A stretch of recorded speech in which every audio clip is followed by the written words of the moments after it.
Back in June of 2022, Paramount held a virtual event revealing the next Transformers movie after the spectacular and well-received Bumblebee, Transformers: Rise of the Beasts. In this event, the director, Stephen Caple Jr., stated that he wanted to discover more about Optimus Prime, get underneath the surface, get underneath the metal, if you would, and explore who he is and his experience on Earth. Basically, he wanted to give more dimension to the 40-year-old truckman who, in recent media, has been nothing but a stoic fountain of cliche inspirational quotes you find regularly in your Instagram feed. I was so fucking excited to hear that, and I swore even if Caple royally fucked up everything else in the movie, but did this one thing perfectly, I would herald him as fucking God. 1 year later, and let's just say I was kind of underwhelmed. Prime does have an arc in Rise of the Beasts. Apparently it's about working with humans, but the problem was that its execution violated one of the most basic rules of storytelling: show, don't tell. Shout out to viewer Suck Kami who agreed with this critique. For instance, Mirage is the one who has to basically explain Prime's whole deal in one giant expository scene on the way to the museum. And when the transwarp key was lost, Prime had to spell out what he learned, without actually doing anything differently in the final act. I mean, he did work with humans before. Twice. Actually, you know what? This thought just hit me. Contrary to Optimus' ending monologue suggesting that trusting humans was his ultimate lesson, I think his arc is more about adopting Earth as his home and protecting its people. Look at it this way. In Bumblebee, Prime could give less of an iota of shit when it came to protecting humans. He only wanted Earth protected to function as a temporary base.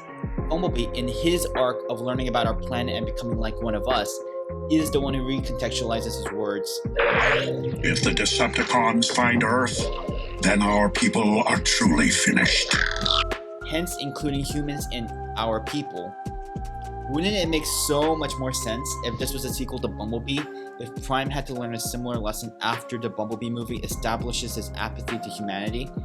Like, Bumblebee adopted Earth as his home and humans as his people, so wouldn't it make sense for it to be Prime's turn? And functionally, in the movie itself, it makes so much more sense. In Act 1, Prime kept whining about being away from Cybertron for 7 years. He wanted to use the key to get back, even with the looming threat of Unicron, instead of destroying it to protect Earth. In Act 2, he teamed up with Noah and Elena to obtain the key, met Optimus Primal, and learned more about humanity and Earth. And in Act 3, he destroyed the key, destroying any chance to get back to Cybertron, but protecting Earth as a result. See, there's actual character growth. So why is the movie so insistent that, no, his arc is about trusting humanity when there's no instance of him not doing so in his actions? This is where we get to ROTB'S missing component, transit. In my opinion, it was not only a mistake to make Prime's arc more about trusting humans than learning to adopt Earth as his home, but it was also a mistake to cut transit out completely from the final picture. In the deleted scene, it establishes through show not tell Prime's desperation to get back to Cybertron. He wants Transit's ship and is desperate enough to provoke a fight with this dude like twice his size who was just chilling around as a bus. It would have been a brilliant way to set up his arc by showing a single-minded objective to getting back to Cybertron no matter the cost, and it would have been even better if the scene of Transit showing Prime the execution of several Autobots made it into the final cut as well. All of this would have made his final act of destroying the transwarp key hit so much harder, showing his growth through his choice to defend Earth from Unicron at the expense of going back home. And not to mention, Transit is just such a cool character. Despite my distaste in insectoid Decepticons, he wears it so well due to his simpler shapes and not spewing weird liquid everywhere. Just a cool looking motherfucker. His voice is so silky smooth and evil, giving me huge Angela Bassett vibes. The way he says, "Hello, Optimus," just does something to me, you know? And he turns into a bus. A fucking bus. Such a unique alt mode for any Transformer. I actually had no idea this was an actual character till I searched him up on the TF Wiki. I guess RID 2015 did at least do something right. And because of how much more he would have made ROTB a better experience for me, I wanted a toy of him. Unfortunately, Hasbro sure is taking their sweet time with live action characters in the SS line. A discussion for another video, so I decided to take the initiative to make my own custom Transit figure. But I needed a base mold. Which toy had a long rectangle for an alt mode, had long ass arms, and had the physique of a Giga Chad? It didn't take me long to arrive to this guy, AOE Voyager Hound. As a Hound toy, he's kind of a shit representation of the character. He's more of a bodybuilder than a fat ballerina, but it was kind of a perfect fit for Transit. It turned into a rectangular truck, had long arms, and was built. Still, even with a good base, it wasn't easy turning him into our favorite busboy. I had to use everything I learned from past customs and more to make him look remotely like Transit. While there's a lot that could still use improvement, I'm very proud with how he turned out. This was by far the most ambitious project I've done yet. Before we get into the nitty gritty, let's get some of the annoying stuff out of the way first. Optimus Prime here. If you like this video, please consider subscribing and hitting the like button. Check out his Instagram, link in the description below, for more photos and teasers for upcoming videos. Transform and roll out. So here we have Transit in his bus mode, and this is definitely the weaker out of the two modes, and it's for a multitude of reasons. It was really hard to even get it looking like sort of a bus in the first place. So the biggest problem is that even though Hound is a rectangular vehicle, it's not fully rectangular. I hope you can see from the top. But the Oshkosh military vehicle has a cab section and a sort of trailer portion, and the cab section is narrower than the trailer portion. So unlike a bus, which is uniformly rectangular throughout, so that was extremely difficult to kind of remedy. And because the Oshkosh truck has two distinct sections, I had to add these like panels in to fill in the empty holes. Unfortunately, on the top, as you can see, I couldn't fill it out entirely because this piece needs to fold up for transformation. But from the side perspective, I think it's convincing enough. I'm not too sure. Tell me what you think. I'm sure I could have found a better way to do it, but I just used plastic cards and glued them to make it a uniform rectangle, I guess. I'm not, to be honest, I'm not entirely happy with this bus mode. Another problem with the bus mode is that the wheels are definitely too big. They should be smaller. But yeah, you know what? Let's do this methodically. Let's go through every single change and mod that I've done on the vehicle mode. So from the front, I'm actually very happy with the front. The front does sort of look like a bus. Basically, I clipped off the little bracket section here, and I kind of split the windows in two to make it one entire window, just like a real bus. Then I added this like sort of window pane thing with the little square that would tell you what bus number it is and where the bus is heading towards. So it does sort of look like a bus from this angle, I think. I had to also reshape the entire bumper after clipping off the window guard and the bull bar in front of the truck. Yeah, and I had to reshape that with putty. Added in the blue stripe like he had in the movie. Etched in some panel lines here so it would look cleaner. From the side, I used old Tic Tac boxes because they were made out of plastic, and created the doors to the bus. You know what? And oddly enough, I think this is the only bus I've ever seen in my life that only has one entry point / exit point. Usually a bus has like two. Where I live, where there would be another door here for passengers to alight off, but I guess in America, in New York, they don't have that, so I just used that one door. Weird. I've never seen that before in any of the countries I've ever been to. London, Hong Kong, Singapore, all of them have two ways to enter and get off the bus. Then for the windows, I just use the old plastic card trick to create these windows. They're not entirely convincing because, see, like I said before, it's not a uniform rectangle, so I had to break this window in two, and it only really works if you look at it from the side.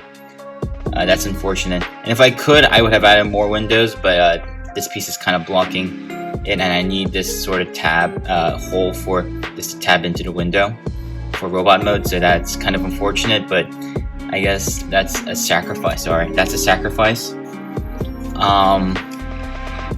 I had to add, and because the bus used only had 4 wheels, I needed to remove a wheel, and I repurposed that in robot mode, which I'll show later, and replace that with Mega Block bricks. I wasn't going to use Lego because Lego is really damn expensive per piece.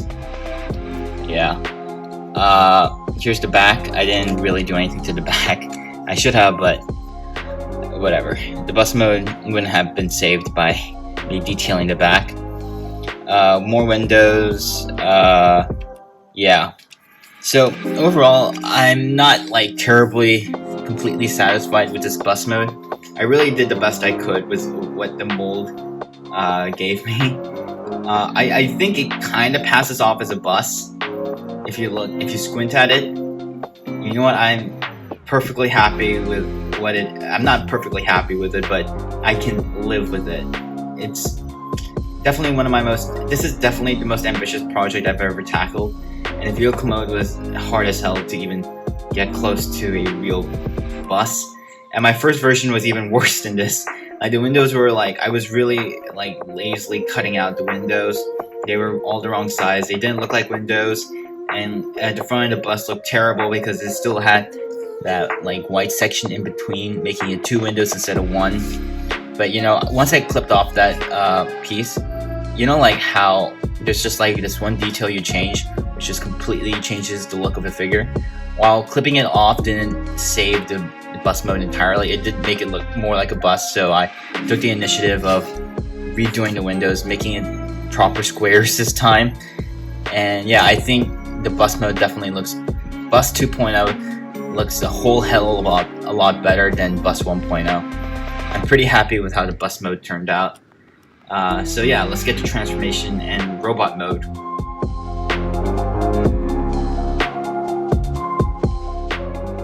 And here we have Transit in his robot mode, which is definitely the mode that I'm the most proud of. Sorry, let me readjust my camera. So the part that was the most difficult for me was definitely the head. I think I went through 3 revisions of this head sculpt. It's made out of, so the first time around, the head was less domed shape. It was like this weird like bulbous like top, then it moved down to like this ring and had like really weird tusks for like his mandibles. Yeah, I really couldn't stand that, and the eyes looked really sad for some reason. So then for my second go around, I added an extra layer around his head so it looked less, so it looked more cohesive on the top part of the helmet and like the middle part. And I redid, I think I added in the 2 little inner mandibles that he had in the movie. And for the third time around, I really didn't like the original mandibles, so I clipped them off and made new ones out of plastic cards, which definitely look a lot better. Now I'm actually very happy with this head sculpt. Now it looks a lot like Transit, in my opinion. I hope you do as well. For the chest, it was made. Okay, the chest is actually pretty weird.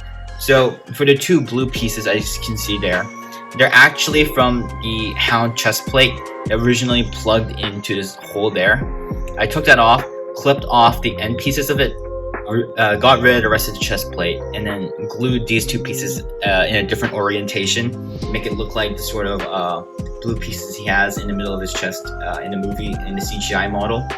I think it kind of turned out, it turned out pretty well. For a lot of these pieces, I just reused Hound's pieces, ironically. So what I just did was remove all the pieces that didn't look like Transit, reorient them, put them in different places to make Transit pieces. So I think that was pretty funny. Then I used epoxy putty to add in these wires. To add in those wires that he has in the CGI model. Colored one chrome silver, and the other one gold leaf, replicated it on the other side as well. And yeah, for his ab pieces, I just used plastic cards, and then painted these end sections blue to match the movie model. I could have painted these parts blue, but they're so minuscule, and I didn't think it was really worth the effort. But I guess I could go back to it one day and paint those in. For the shoulders, not much has changed. I just used epoxy putty to add in like these shoulder brackets. Bicep bullet thingies that he had right there. Move that because Transit doesn't have those. Use epoxy putty to make little triangles and put them on the bicep, just like he did in the movie. The forearms are quite interesting. So this is like the one piece of transformation that I altered. So originally the chest, these 2 pieces weren't on the original figure. I mean, they were on the original figure, but it was part of the chest.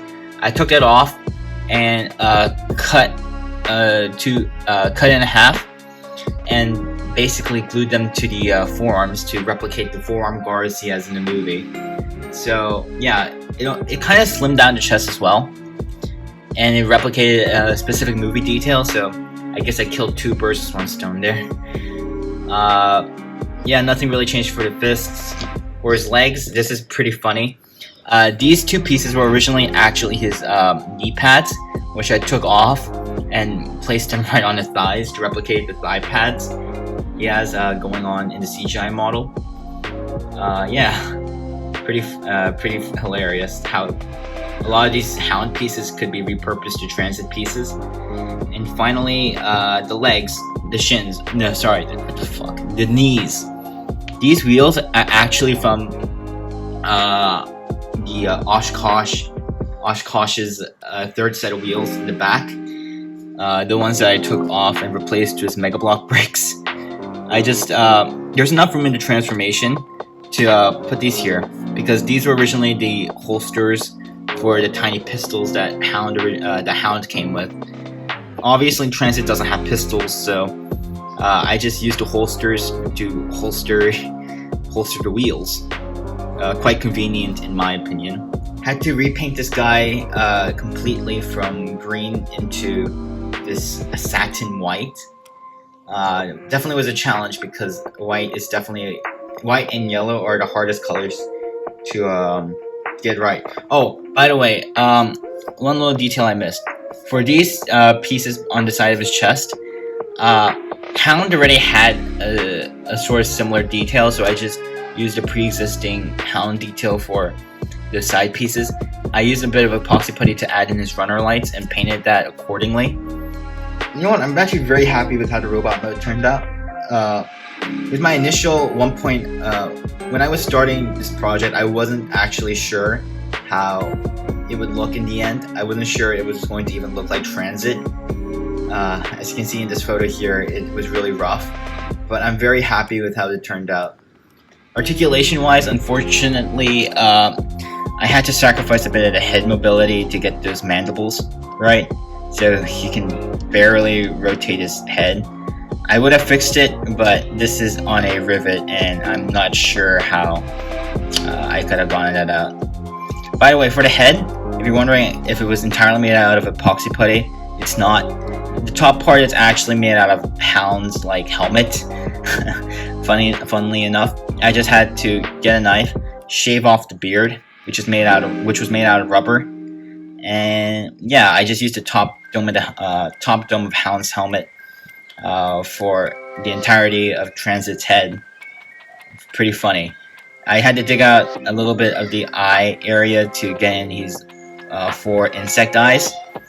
Sorry for the noise. Little kids are screaming outside.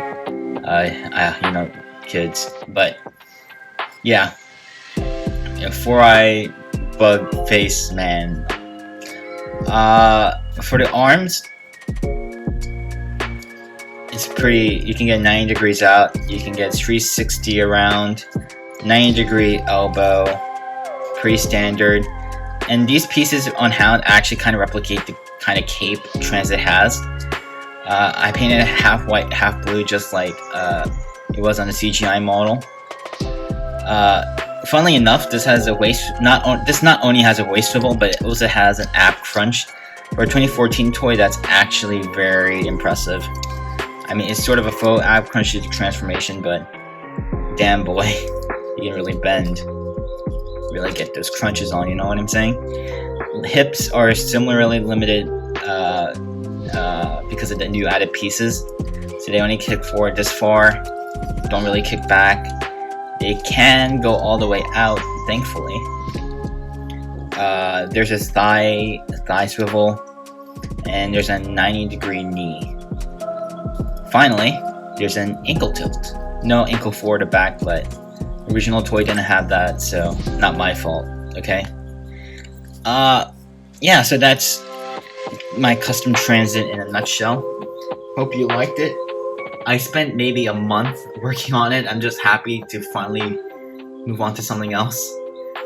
Yeah, I learned a lot with this project. I had to learn how to use epoxy putty for the first time. I actually used epoxy putty on this before I did on my ROTB SS38 or my BBM SS38. So that was a fun experience. It's a nightmare to work with though, because when it's drying you have to worry about gravity. Gravity was like such a bitch to handle, and like it's so sticky and it's like so hard to mold. You need a ton of water, but when you use water it doesn't stick right to itself, and it's so annoying. Honestly, I really rather prefer working with pre-existing pieces than mold entirely new pieces, because it's just the right. It's the right shape from the get-go. But I really couldn't find anything that was like Transit's head shape from the get-go, so I had to mold it from scratch. Wasn't very fun, and I had to wait 12 hours before I could really do anything else. So yeah, that was a nightmare. But I got on a lot better with epoxy putty. That's just like one of the new skills I learned. There's a shit ton of other stuff I learned. Can't wait to implement it into other customs in the future. And this was just a really great learning experience. This is definitely my most ambitious project I've ever done in my life. Well, not maybe in my life, but maybe in my customizing career. And you know what? I'm very happy with how it turned out. Despite its flaws and the things that I could have done better, I'm very happy with it. And once I have the time and once my skills improve, I'm going to come back to this custom and maybe touch it up, just like I did with my BBM Prime. This is Transit for now. He'll hopefully be better in the future, but I'm happy with how he is now. Very happy. While the bus mode could use a lot more work, I'm still happy with it, and I'm even happier with the robot mode. I did my best to replicate the details found on the movie model, and while it's not one-to-one, I think it's still close enough to the point where you know who this figure is just by looking at him. Of course, as my skills improve, I want to come back to this custom and modify him just like I did to my BBM Optimus, especially when it comes to that bus mode. Regardless, I'm happy I took the challenge of completely converting a figure into a different character, and I cannot wait to do more of that type of thing. I still can't believe I've made, I think, the world's first custom transformable Transit figure. With that, let me know what you think of this custom, and thank you so much for the time you've graciously given to me.